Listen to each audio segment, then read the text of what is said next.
I'm the legally blind artist that is rapping and painting for justice. Hoping, girl, because you got to hold your breath for justice.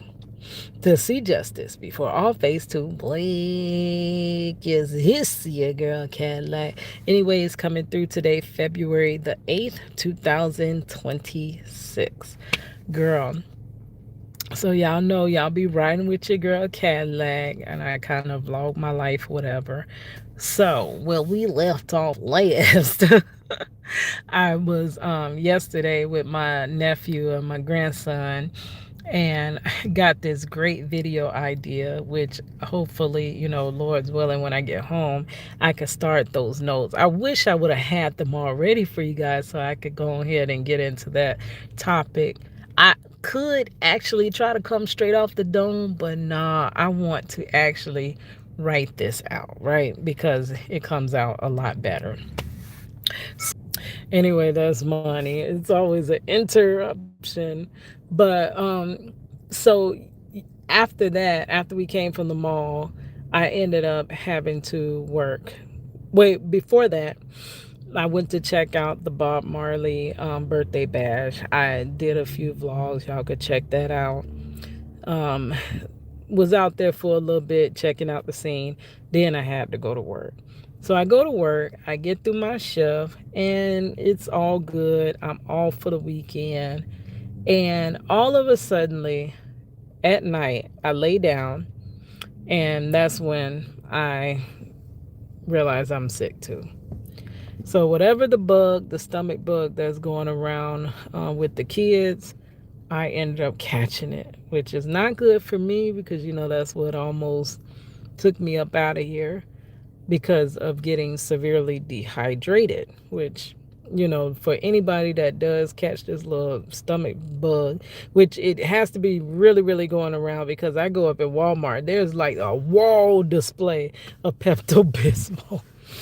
But yeah, you have to replace your electrolytes. So that's what we finna go do now. I gotta go get me some zero sugar Powerade and stuff. But yeah, and then we were in Chicago last year, so the cold, dry air, they had like this vortex thing going on, and that continued to dehydrate me. So after the stomach virus, that dehydrates you and deplenishes you of everything. And then on top of that, that cold, dry air. Then I came back to Florida and I just could not understand what was going on. I couldn't rehydrate myself. I started just dropping body weight like it was nothing until I was about to be nothing.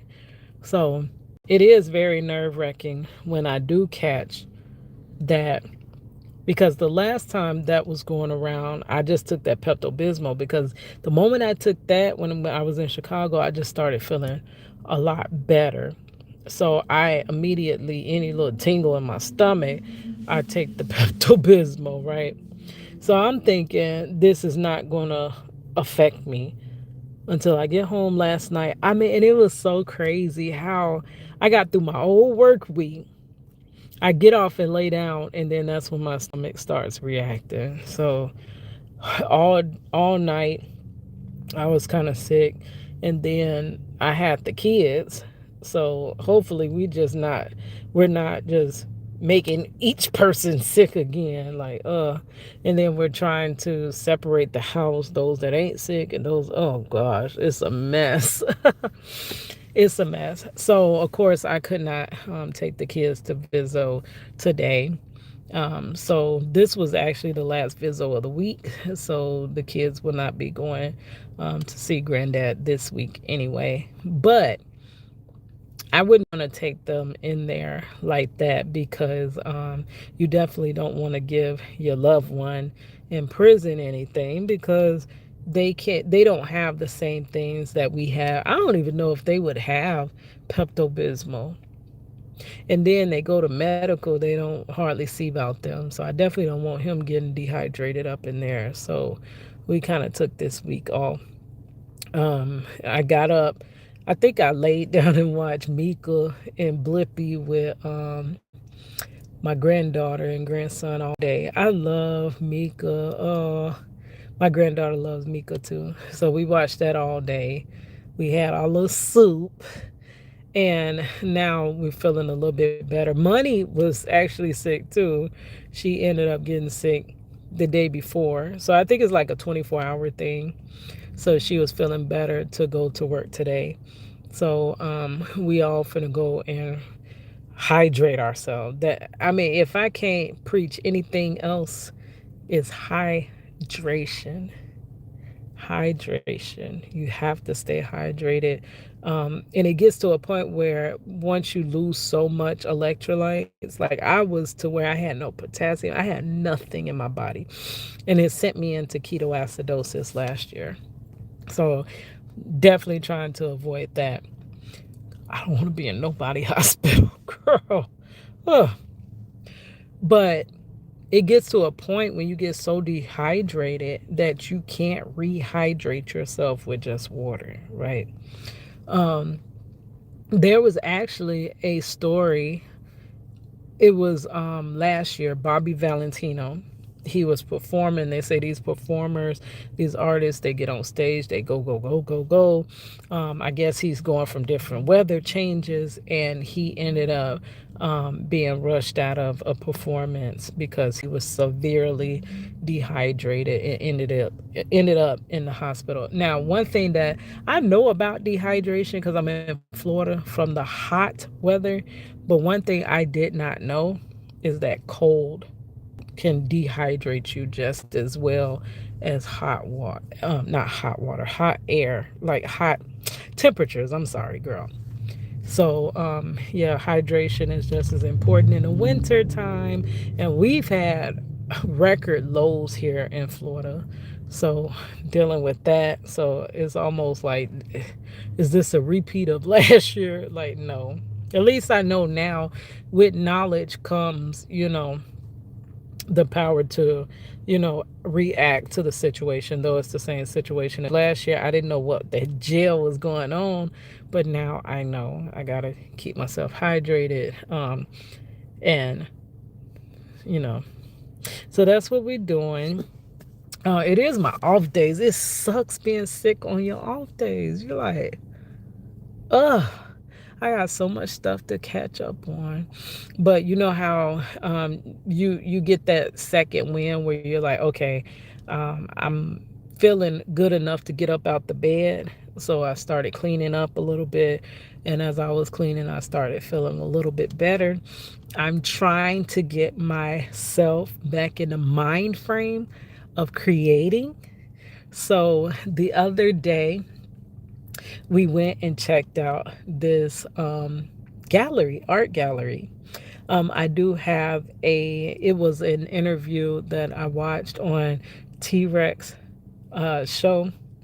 Basically, T Rex, y'all know, has been a big part of my life for a long time. He's a great friend that has been on this grind with me for a long time. He's an artist, he's a DJ. Y'all heard about him before.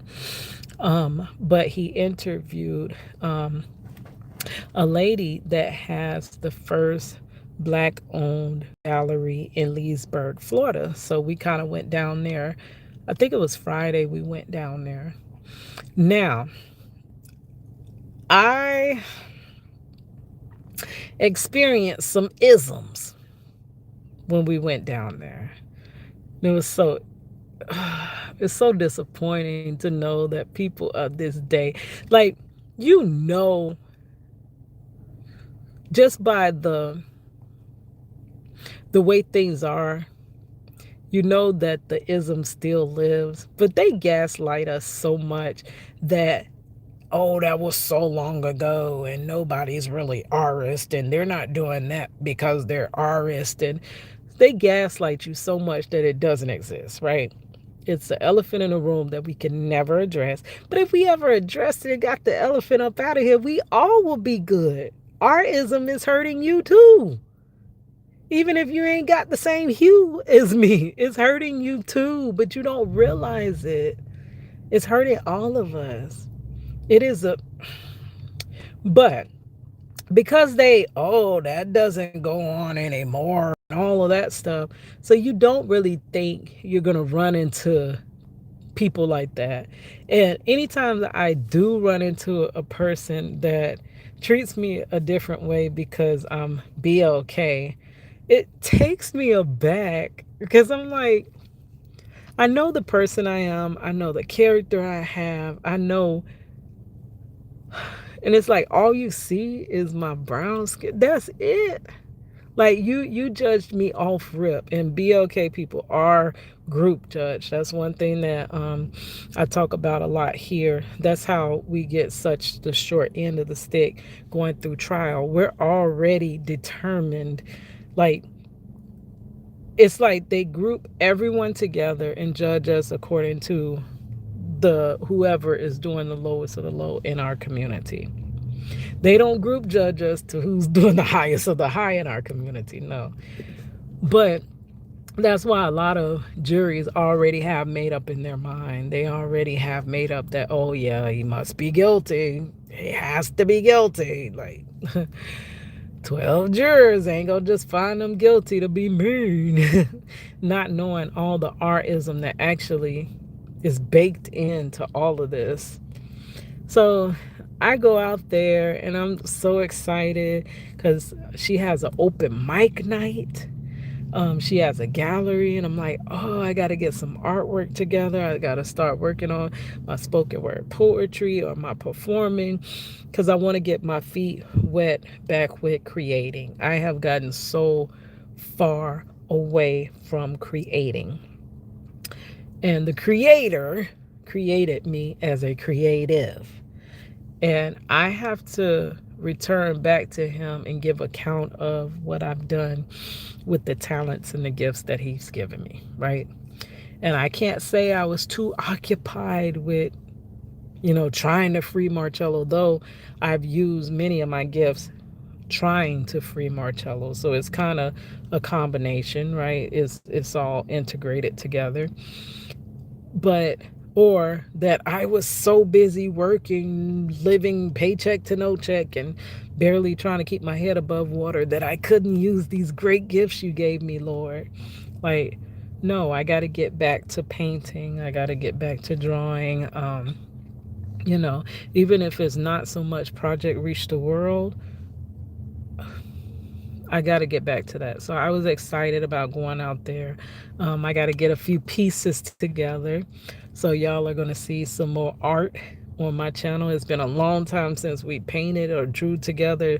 We used to do our drawing chats and stuff like that. Ugh. But I was so excited about that. And then I was like, let's check out this little restaurant because the restaurant said it was Chicago style food. So I'm excited about that. I'm trying to vlog. And the lady was just, she was artist. And I'm like, she killed the whole, well, unalive the whole mood of the day. I even went back to work thinking about that. I'm like, that lady really treated me like that. It don't know me from nowhere. And as I was at work, though, I had paced the floor praying for her, because it honestly, it becomes your fault at a certain point, but it's not really her fault because it's taught. You have to be taught to be artist. You have to be. It's something that's embedded, you know. And then it's almost like narcissism. They can't even see what they're doing. Right, they can't acknowledge it. You can't, and that's a big reason why you can't treat narcissism, because they don't, you have to first admit that you're narcissistic. Like, you have to admit that you're artist, and that's so hard for people to admit that. They don't want to believe that their actions are actually artist and it is affecting other humans' lives. They want to gaslight you to believe that it is just you, but and that they're not part of the problem. But yeah, that was irritating. I grew up in Florida, so I've dealt with a lot of artism. But it gets to a point where sometimes you don't have to deal with it for a while, that you're taken aback when it does happen. But yeah, so she kind of killed that vibe. But I'm not going to let her, I prayed for her, and hopefully her eyes are open to this. A lot of people are waking up and realizing the reason we are where we are in this world today is because of that great sin that nobody wants to take account for. But I'm going to be finishing up. Last year I only did 3 pieces, and I didn't even finish the last. The moment I got ready to finish the last piece, my cousin passed away unexpectedly. So I'm trying to get back, and he definitely would want me to keep doing my art. So I'm gonna finish my last piece from last year. That was 1250 podcast project reach the world drawing. I'm gonna finish that. I got a concert coming up. Shaggy. Shaggy is coming in concert for Mardi Gras, and I want to do a picture. Y'all get to see me do my artwork. Y'all have done some of my Project Reach the World with me, where I show you how I make my hairpiece. I don't even know I have time to make a hairpiece, though I should, because it does get people's attention. Like, I make these crazy hair pieces to get the artist's attention from the stage, and then after that I have like artwork that I'm holding up, and then that further gets their attention, and then it would have the story of Project Reach the World and what it is that I do. um, so I'm doing a Project Reach the World package for Shaggy, which is coming up, which I got less than a month, because this is the short month. And then I have to start. So this third Thursday would have been when they did the open mic, and I was trying to get some artwork in the gallery or whatever. But she said that they're not doing a third Thursday this month because they're traveling to New York. So she is doing big things. She's traveling to New York, and they're going to be a part of an artist showcase where Alicia Keys, y'all know Alicia Keys, was so inspirational to me. I told y'all before, but I could be so long winded. But she is one of the first things that I ever seen her fallen video, where her boyfriend or significant other or whatever was in prison. Like, that was the one thing I could relate to. And then If I Ain't Got You, and that was like the one thing I could relate to when my husband was first wrongfully incarcerated. Those songs were out and prevalent. Fallen, every time I would go visit him at 33rd Street Jail, it would be playing on my radio. Like, it was like she wrote those songs looking through my window. Like, I always wondered, did she ever go through that same situation? But she explained it so well. And she is a person that really can pull out emotions that you didn't even know that you had, through her creative gift that God gave her. But yeah, so the speaker is Alicia Keys. I'm like, I hope she's your speaker next year. Because I definitely, I love Alicia Keys. Gosh, that would be crazy. And she was one that I always wanted to do a Project Reach the World for. But her tickets were always way too expensive for me to go to her concert. It was like $700 one time. So I never was able to see her in concert, and never able to get any artwork to her. But that would have been the perfect. But, there's always next year, right? But yeah, so we're going to work on that, getting some artwork to put on the wall of the gallery, um, finishing up 1250 podcast, and Shaggy Project Reach the World. All right, so hopefully by the time we come from the store, I'm still feeling motivated to create. All right, it's your girl Cadillac.